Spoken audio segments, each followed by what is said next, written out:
The twin engines of an $80 million private jet were seconds from firing up. Suddenly, a sharp voice cut through the silence of the massive hangar. "Do not start that engine." Serafina Blackthorn spun around to see a grease-stained mechanic standing by his tool cart. 3 high-priced teams of elite engineers had just signed off on the flight. Yet this quiet technician pointed right at the metal flakes under the wing housing. "Starting it up now will tear this engine apart."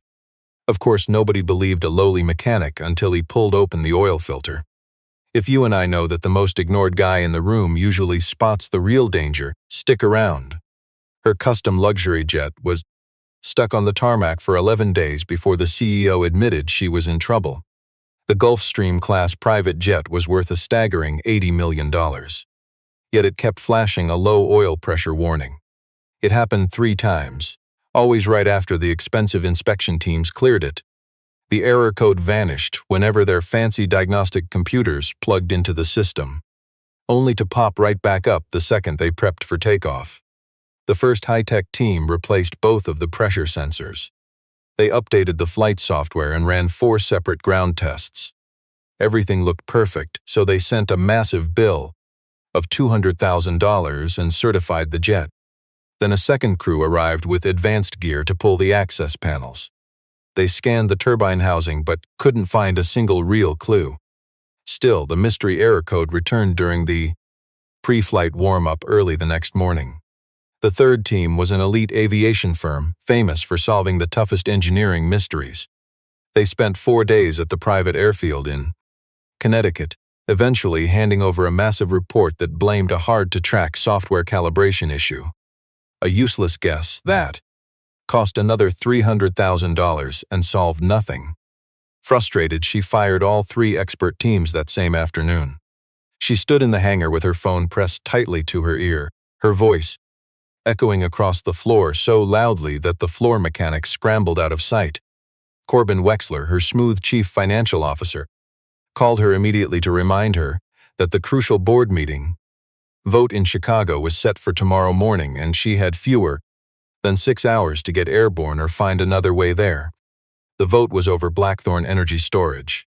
This division held the groundbreaking battery tech her late father spent 10 years building. A greedy faction of board members had quietly teamed up with a foreign investment fund trying to buy her father's legacy for next to nothing. If she did not show up in person to fight for her company, a sneaky loophole would let her chief financial officer make the decision. It was a contract she signed years ago, never imagining it would be used against her like this. Enter Adrian Lockwood, the head of the family's private aviation division. Adrian walked through the hangar with his usual quiet efficiency. His uniform was pressed, his expression composed. He assured the remaining crew that the diagnostic log was clean, leaving just one final ground test. That was all standing between the jet and takeoff. I was standing 30 feet away from the jet. I was crouched beside a ground power unit I'd been servicing since the night shift started.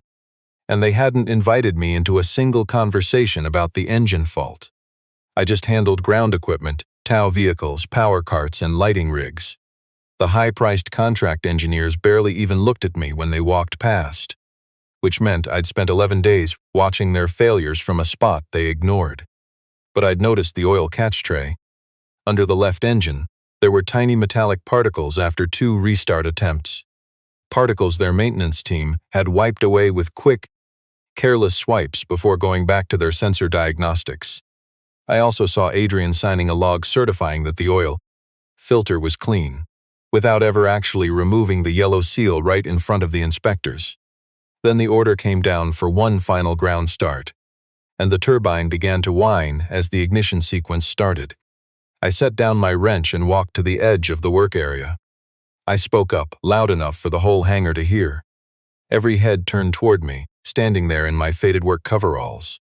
The silence that followed my words lasted long enough to feel tense before Adrian Lockwood finally broke it.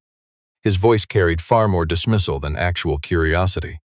Asking what a ground support technician like me thought gave me the authority to halt a cleared ignition sequence. 2 security guards near the hangar entrance started moving in my direction. The rest of the maintenance crew quickly backed away, clearing a wide path between themselves and whatever was about to happen. Serafina, who'd been standing by the plane stairs with her bags already loaded, stopped. She walked straight across the hangar toward me, not out of trust, but because she was 3 days past trusting anyone in this room. Something about my calm movements, the fact that I hadn't screamed or panicked but had simply stepped out to speak my mind, made her actually want to hear what I had to say. I pointed to the catch tray, explaining that the dark residue pooled along the back was not the color or consistency of normal old oil. It showed the distinct silver-gray metallic signature of alloy, meaning particles were shedding from a heavy, load-bearing part inside. This wasn't some simple sensor calibration glitch or a software error. It was a physical sign of metal grinding where it shouldn't grind. Adrian snapped back instantly, claiming the onboard metal sensors had logged 0 anomalies across 11 full testing cycles. He insisted my eyes and a catch tray were no match for certified diagnostic gear. I asked him quietly, without even raising my voice, who exactly reset the sensor baseline data after that first warning light, and his question left the room in that heavy silence that only happens when a room knows the truth but nobody dares to say it out loud. Next, the mechanic demanded that the oil filter, the very one the logs claimed was replaced with a certified new part just 2 days ago, be taken out and cut open right in front of everyone. The lead inspector agreed, completely confident the mechanic was about to look foolish. When the canister was pulled from the engine, the outside looked exactly like a brand new part should. Flawless casing, not a single scratch. The date stamp matched the log exactly. But as our mechanic studied the base under the work light, he saw the seal had been broken and glued back. It was a clever cover-up that left a tiny mark totally invisible unless you knew exactly what you were looking for. He grabbed a magnetic wand from his tool cart, sliding it deep inside the canister opening, and pulled out a cluster of metal shavings from a filter that on paper had never been used. The tiny metal flakes would easily slip past anyone doing a quick visual check, but they proved that a critical bearing deep inside the left engine was actively shredding itself. Flying this jet would cause the engine to tear itself apart, leading to a total failure mid-flight. The senior captain, who had watched the whole thing quietly from the cockpit stairs, finally stepped forward. He agreed that the shocking evidence this mechanic uncovered was more than enough to ground the jet immediately, requiring a complete engine teardown before it could ever fly again. The CEO stared at the metal on the probe, then at the falsified maintenance logs. And the math of what just happened was painfully simple. 3 expensive teams of experts had missed the exact danger this ignored mechanic found in less than 4 minutes. The reason they all missed it: they were busy looking everywhere except the one place that actually mattered. The mechanic held up the filter, reading the serial number on the bottom.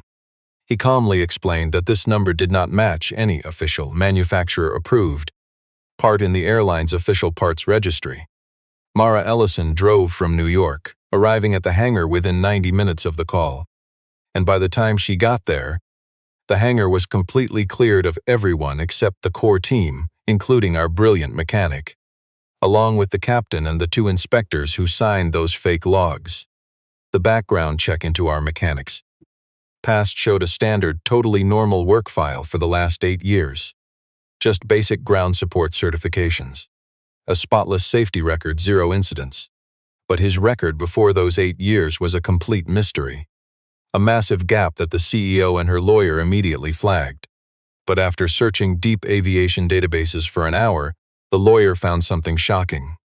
Our ignored mechanic was actually a top-tier engine specialist from a major aerospace firm. A company hired 2. He'd worked for major airlines and 2 federal transport programs. He held top inspection authority, training active aerospace engineers, and spent nearly 15 years directly investigating major engine failures throughout his highly successful career.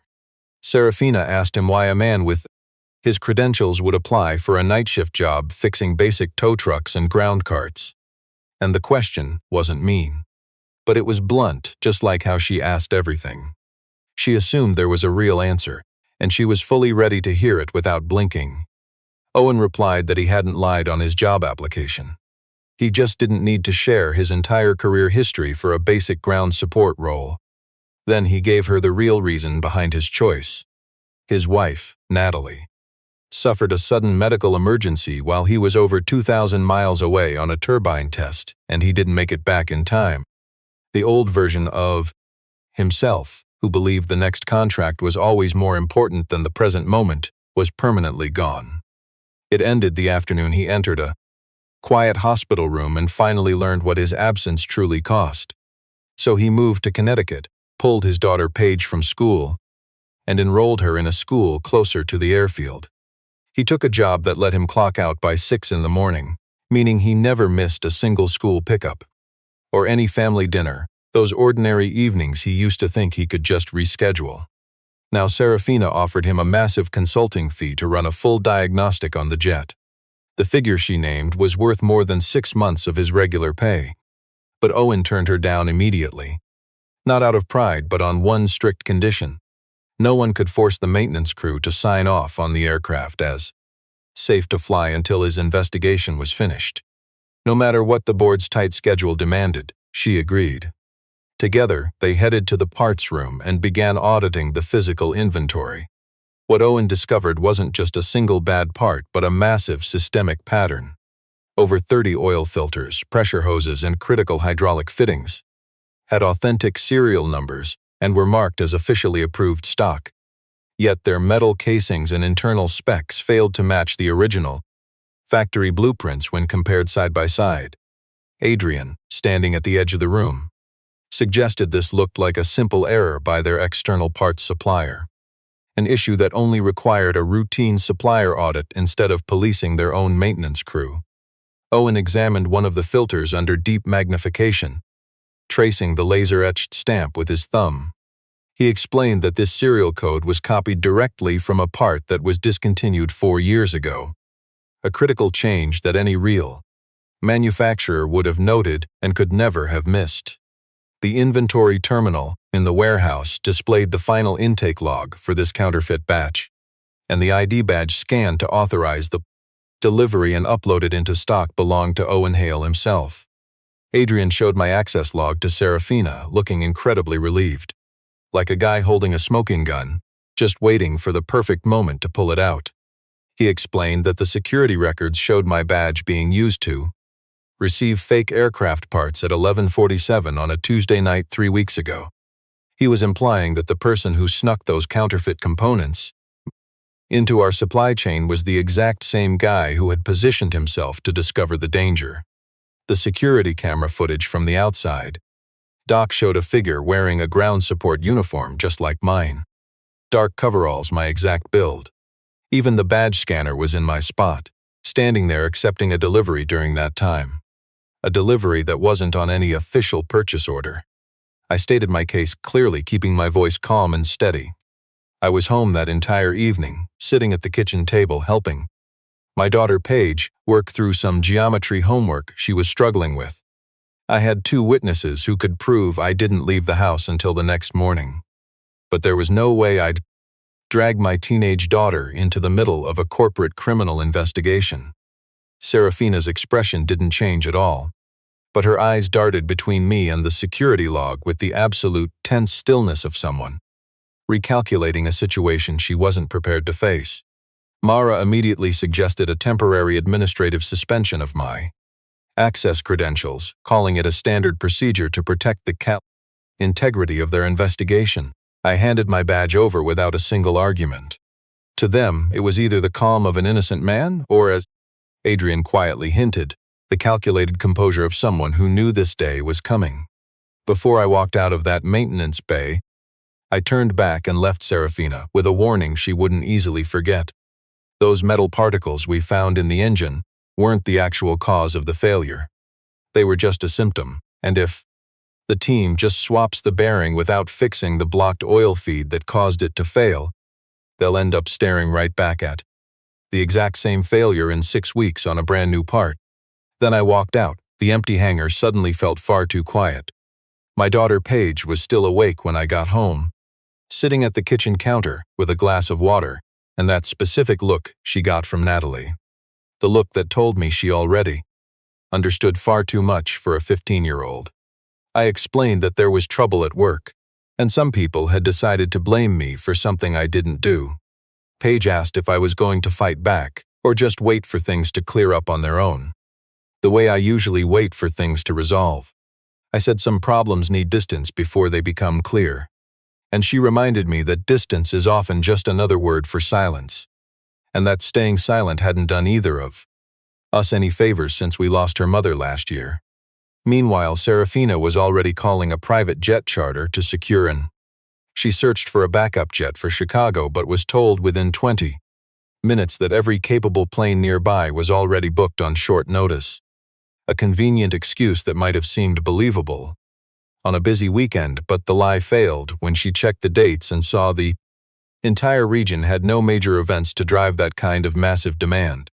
Corbin called her before she could fully process what this sabotage actually meant, arguing that the most logical path forward was for him to handle the critical vote while she stayed at the airfield. She fired up her laptop and pulled the charter flight email thread, tracking the final order in the broker chain. The message that locked down every single regional private jet had been sent from a corporate account registered to Corbin Wexler himself. Owen, our ignored mechanic, received a strange call at 4 in the morning. And because only one person at Blackthorn had a reason to call him from a completely untraceable private phone number, he answered on the second ring. Serafina had secretly restored his system access from a terminal that bypassed standard corporate security blocks. She needed the mechanic back in the hangar before Adrian realized what she did, which meant their time window was narrow, and this urgent conversation would have to move faster than she normally allowed. Owen rushed over in 18 minutes and, after just 30 minutes of checking the engine, the sideline mechanic found what 3 high-priced engineering teams had completely missed. None of those experts thought to inspect the oil line as anything but a simple tube. On the outside, the critical section of tubing looked completely normal. Perfect diameter, solid fittings. Even the color code for the line was correct. But once Owen isolated the tube and applied intense heat to replicate intense engine operating conditions, the inner lining of the tube began to peel away and collapse, restricting the flow until the vital oil rate fell way below the safe limit to lubricate the bearings. During brief ground tests, when the engine never got fully hot, the tube stayed open enough to let oil pass without any warning. But during long flights at high altitude, it would contract, starving the critical bearings of oil until metal shredded into the filter. That is why the filter was collecting metal debris and why quick sensor resets temporarily hid the deadly glitch. The lethal danger was not in the software or the cockpit sensors. It was a mechanical flaw deep inside the oil system. A cheap material had passed visual inspections, but melted under extreme engine heat in a way that no software scan could ever detect without a physical teardown. This is why the expensive experts failed. They blindly trusted the software sensors to catch every flaw, and not one of them checked the tube. The certification paperwork for the hose came from a supplier named Crestline Aviation, but Mara tracked them down in under an hour. Just a shell address in Delaware, no factory anywhere on record. They set up shop 22 months ago with a record showing nearly $4 million in parts orders from Blackthorn, funneled straight out of Dominion's maintenance budget over 18 months. Crestline's real owners were hidden behind 3 layers of shell companies, eventually tracing back to a major investor group currently preparing to buy out Blackthorn Energy. I cross-referenced our entire parts inventory and found a nightmare. That same dangerously degraded inner lining wasn't just inside this jet's oil lines, it was likely in the hydraulics too. It affected the entire corporate transport fleet. That meant 9 planes and 31 ground vehicles constantly moving gear, operating on relentless schedules that never shut down. If I had to ground everything to swap out every single one of those bad lines, the massive operational halt would easily cost tens of millions of dollars before anyone even filed a lawsuit. Corbin strolled into my hangar just after 5 in the morning, looking completely relaxed, like he expected this whole mess to be solved. He casually told Serafina we should just swap the bad hose on her jet quietly, sign off on the flight, and get her to Chicago. then deal with the fake supplier as some boring paperwork after the vote. I spoke up without looking directly at Corbin, but I made sure my voice cut through the quiet room. Other pilots and passengers were using those vehicles, and their safety didn't care about some corporate board meeting. Grounding the fleet for a real safety check wasn't a business decision. It was our bare minimum duty. Serafina stood right in the middle of the hangar, caught between us. Trapped between the corporate world that demanded she protect the stock by moving fast, and the moral voice warning her to stop right now. She looked down at the ruined oil line on my workbench, its inner lining peeled back like some rotten thing that had been quietly failing for months. Then she made the call, ordering a complete freeze on the entire transport division, knowing full well that this single decision could easily cost her the CEO title before the sun even rose. By 6 in the morning, my hangar had turned into a makeshift war room. Mara was at one end of a folding table, tracing fake invoices against our real maintenance budget, and I worked at the other end, tearing apart a second oil line to prove this critical failure was consistent across the batch. With Serafina right there in the middle of it all, no longer acting like a boss who only watched from a safe distance. She was rolling up her sleeves, helping us double-check every single document we had to read. No assistance, no high-priced PR shield, and no fancy executive suites to hide her from the truth. The wall between the CEO and me finally broke down. Not out of sentimentality. Just the raw logic of a critical problem that had no room for corporate titles. She finally told me around 7 that night that her father built Blackthorn Dominion on one strict guiding rule. No Blackthorn ever showed weakness to the board or the press, or show shareholders a wound they couldn't explain or a mistake they hadn't already fixed. He was a self-made man who understood that confidence was partly just a performance, and that act wasn't dishonest as long as you were actually competent. But he never quite resolved the painful tension of showing strength and admitting the raw cost of being human. After his death, Serafina adopted that rule without inheriting her father's natural ease with it, which meant she'd spent 7 years fighting her own doubts with pure control, controlling information, controlling the timelines, controlling the makeup of every room she walked into. Firing 3 consecutive teams of top-tier experts wasn't just impatience. It was the reflex of a woman who believed that if she kept changing the cast, she could eventually force the outcome the script required. I told her gently, without lecturing, that covering up a flaw doesn't make it go away. It simply shifts the cost of discovery to the person who was never warned. I told her I'd known that intellectually for years, but I hadn't truly lived it until the day I stood in a hospital hallway and realized that every choice I'd made to delay that uncomfortable conversation had built into an irreversible consequence. In the 18 months before Natalie died, she asked if the program I was running could survive without me for 60 days.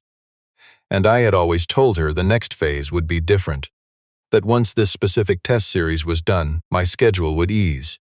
But the schedule never eased because the job always found a way to justify itself. Serafina didn't try to fill the silence that followed. She held it with the patience of someone who'd learned, over those 7 years, the actual difference between an empty pause and a meaningful one. Mara broke the quiet by tossing a printed summary onto the table. Crestline's total invoices to Blackthorn hit $37 million over 22 months, of which nearly 14 million had slipped through shell accounts into an acquisition vehicle, which was holding a conditional offer for our energy storage at a price 40% below the division's true assessed value. This fraud wasn't opportunistic. It was designed as a single, coordinated machine. Drain our cash reserves through bloated invoices for parts. Use our own cash to fund their lowball acquisition shell. Then use her absence from the board vote to rush the sale through before anyone could analyze the books. I requested immediate access to the maintenance system's original audit logs, instead of that clean security dashboard Adrian kept pointing to, because I suspected those 2 records would not match. The original log revealed that a duplicate of my badge had been made by Adrian Lockwood's admin account 3 months earlier. 6 days after Adrian had accessed Halcyon Aerospace's public certification database and looked up my old specialist designation. the reassignment order that moved me from that remote maintenance hangar on the far side of the field to the main bay where Blackthorn once sat came through a routine staffing email from the facility's coordinator. The exact kind of lateral transfer nobody looks at because there was no promotion, no pay bump, and absolutely no red flags. I had accepted the transfer because the hours were slightly better and the drive was shorter, and I never thought to question the timing or where the request came from. Looking back now, with the whole puzzle laid out, the setup was brilliant. A former engine specialist, targeted by Adrian through some corporate database search. A guy who left the industry under clouds that made me unlikely to draw attention. Stationed right within range of a critical fault they had deliberately engineered, with a cloned badge waiting in the system to pin the bad parts on me once things blew up. They didn't choose me despite my expertise, they chose me because of it. Because a veteran mechanic like me who was found near sabotaged aircraft parts would spark exactly the mess of suspicion that investigators would waste weeks trying to untangle. Serafina looked at me and apologized directly, ditching the defensive corporate speak she usually used to protect her pride. I accepted it with a simple nod, telling her that her reaction made sense, given the manufactured evidence they had handed her. The entire trap was designed to turn a logical response into proof of my guilt. But what I didn't say was how much her brief doubt had actually stung, because it was the exact same assumption people had made about me for years. That a guy who chose to vanish from a field he was qualified for must be hiding something, rather than just trying to grieve. The system Serafina worked in was built to trust pieces of paper over human contact, corporate titles over real-world observation, high-priced consultant invoices over a technician's gut intuition. And that dynamic was exactly what Corbin and Adrian had counted on.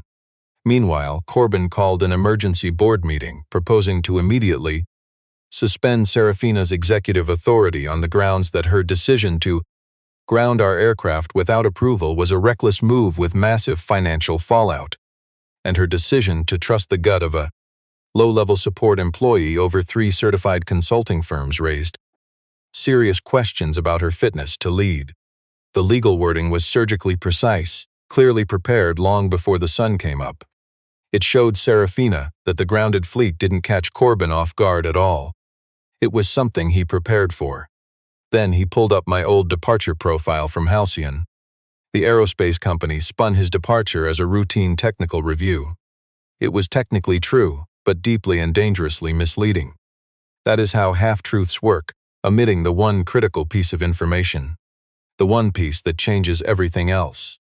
But Mara found the real story in government archives within 40 minutes.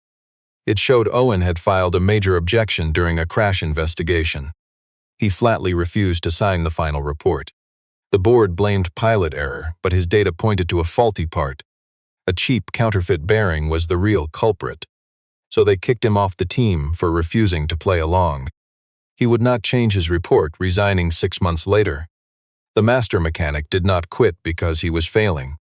He walked away because the industry asked him to lie, and he was too honest for them. Standing up for safety ended up costing him the career he loved. And soon after, he also lost the person standing by his side. Mara was just finishing her presentation when Adrian marched into the hangar. Backed by 2 technicians and a laptop, he announced a major breakthrough. They had found a spare engine assembly ready to be installed.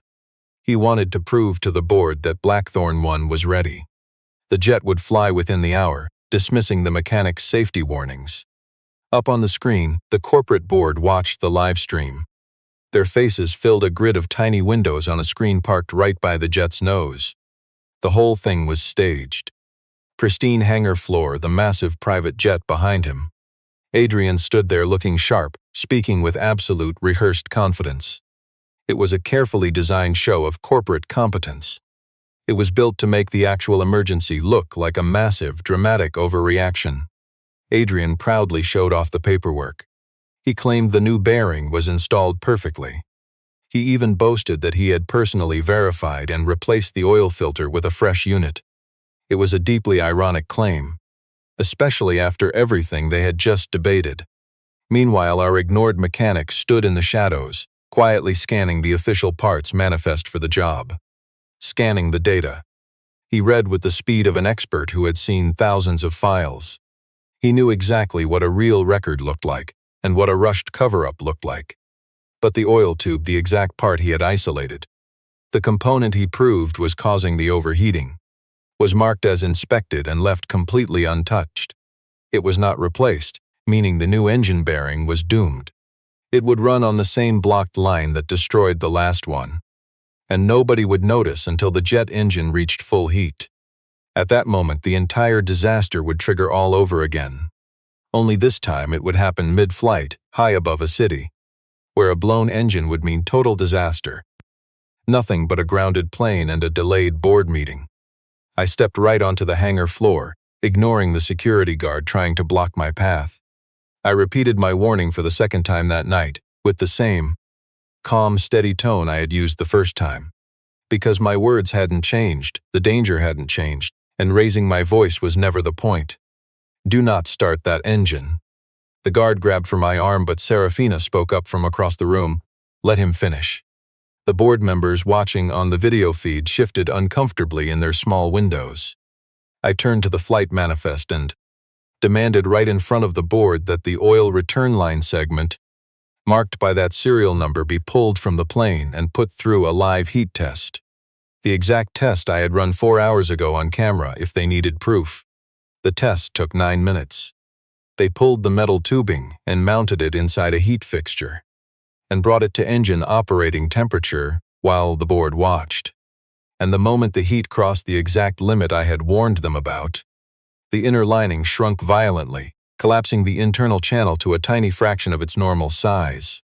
Captain Everett Shaw stood silently at the hangar entrance, where he had been watching since the crack of dawn, looked straight into the camera feed and told the board he refused to fly the plane with that component in the engine.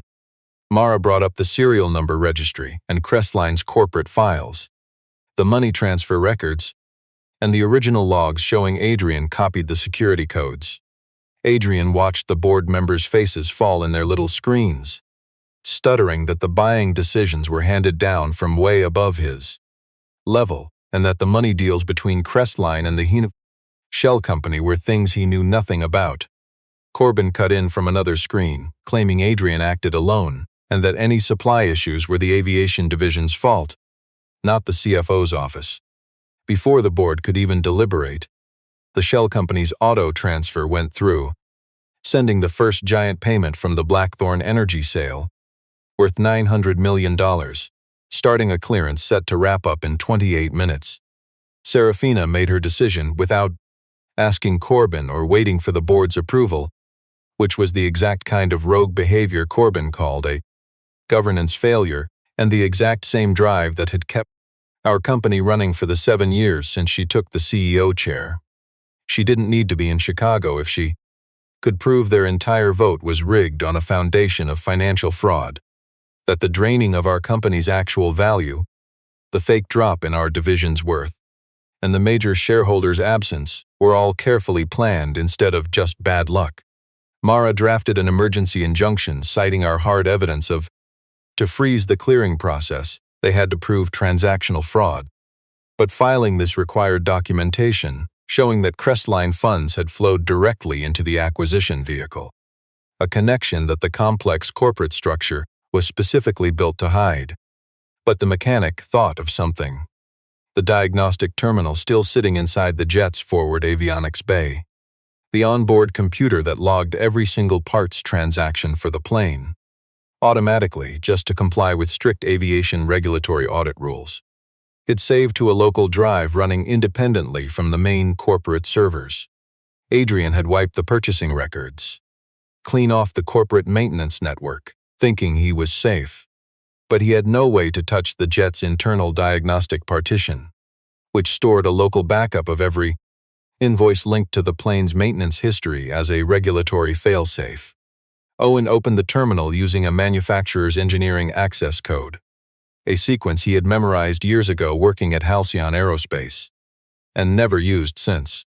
He recovered 17 invoice records linked directly to Crestline, revealing standard part markups between 600 and 1200% above market rate over the last 18 months. 3 of those invoices contained routing metadata proving the massive surplus was transferred in batches to a numbered account Mara matched in under 15 minutes to the acquisition vehicle's operating fund. She quickly fired the proof over to the board, to the company's primary banking institution, and to the Financial Oversight Authority simultaneously, requesting an immediate freeze on clearing pending investigation of the suspicious money trail. The freeze went through with only 4 minutes left in the window. The deal was stopped cold. The board stripped Corbin of his authority, immediately restoring Serafina's executive powers, while launching an independent investigation into the corrupt maintenance purchasing scheme, and purging the aviation division's leadership. Adrian, cornered by the hard evidence and informed that Corbin had already pinned the corrupt purchasing scheme entirely on him, agreed to talk to investigators in exchange for a deal negotiated by his lawyers. Serafina announced a massive top-to-bottom audit of the company's deeply compromised parts supply chain, grounding the entire transport fleet for strict independent safety checks, and launching a remediation fund for any partner company receiving those bad Crestline parts.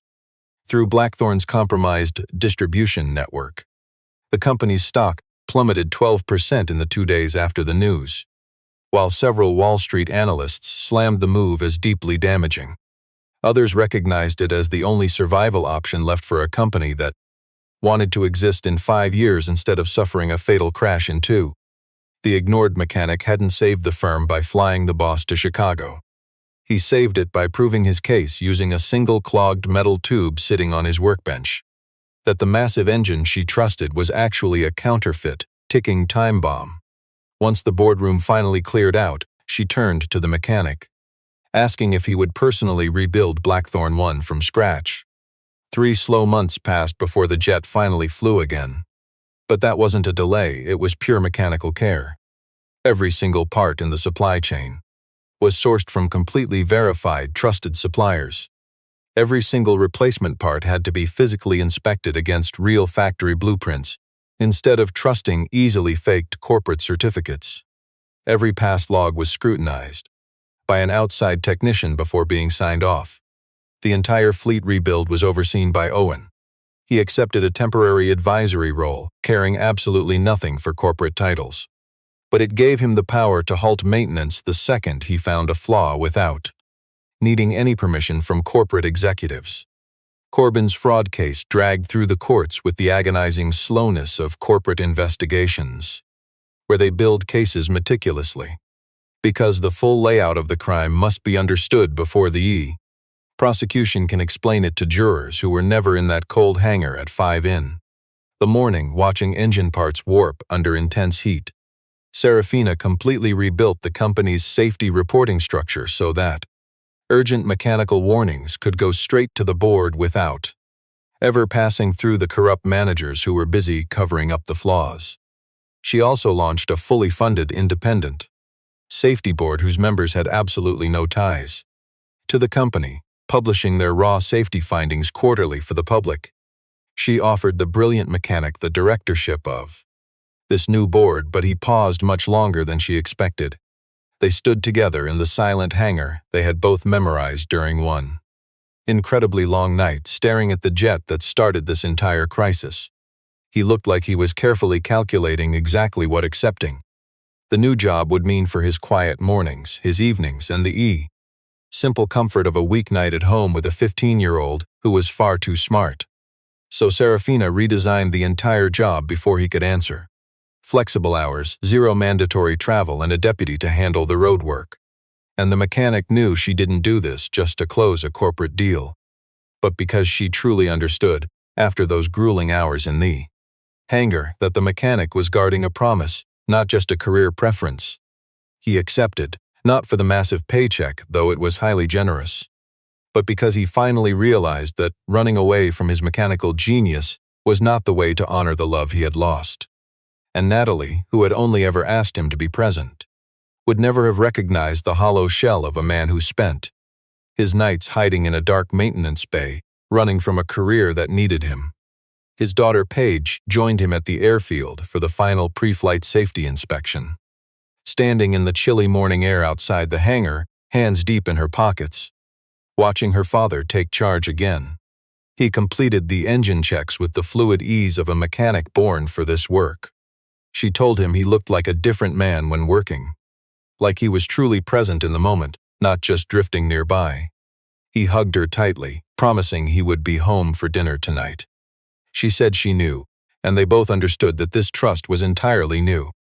The jet engine started clean. The turbofan rose steady and even through its full test cycle. No vibration, no hesitation, and no signs of metal under stress.